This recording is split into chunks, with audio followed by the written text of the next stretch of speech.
This is my confession tape. I remember the day that it happened so vividly.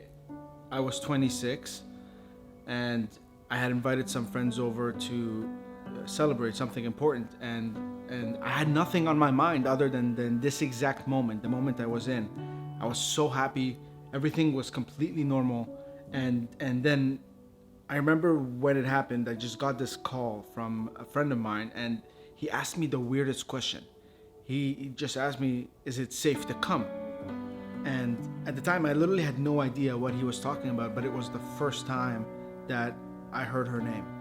And since then, my whole life changed. I mean, since then, our whole life changed.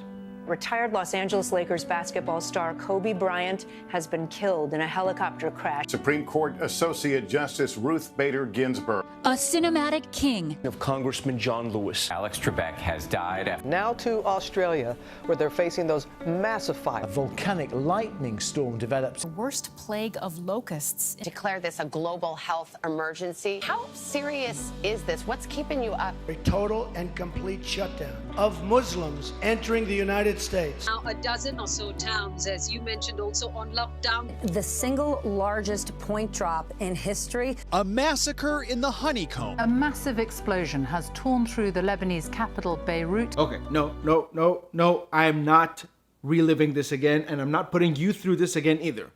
Look, 2020 and COVID were terrible things that happened, and it's not a situation to diminish in any way, and the amount of lives lost are not to be taken lightly.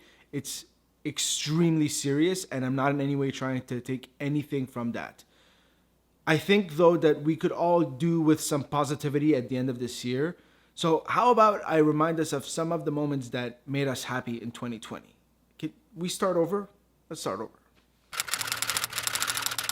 I was 26 when it all started, and 2020 came and took us by storm. It was the start of the 20s, and people were so excited and curious about what the 20s were going to bring, and then back to back things started to happen, and some of them were for the worst, and then some of them were for the better. People don't really like to hear this, but 2020 wasn't all bad. It changed our lives. I mean, just listen to these events, okay? Charlotte Aubrey was discovered. J-Lo and Shakira crushed it. Bitcoin pumped by hundreds of percentage points. We stayed home. Italians were banging pots. Black Lives Matter movement was reignited around the whole world. Pollution was reduced. Animals were roaming the street. Healthcare workers were recognized for the heroes that they are. New York City had a 7 p.m. cheer. Love is Blind and Tiger King came out. Ghislaine Maxwell was arrested. Weinstein is in prison. Video calls became uncreepy. Elon Musk's named his baby. Billie Eilish won all of the awards. Hand washing became cool. Megxit happened. Borat 2 caught Rudy. Nathan Apodaca sang Dreams. Khabib remains undefeated. Vaccine came out and the words Big Pharma were said in the same sentence as I hope they make it. And most importantly, family became the epicenter. And no one will convince me that I can't work in sweatpants.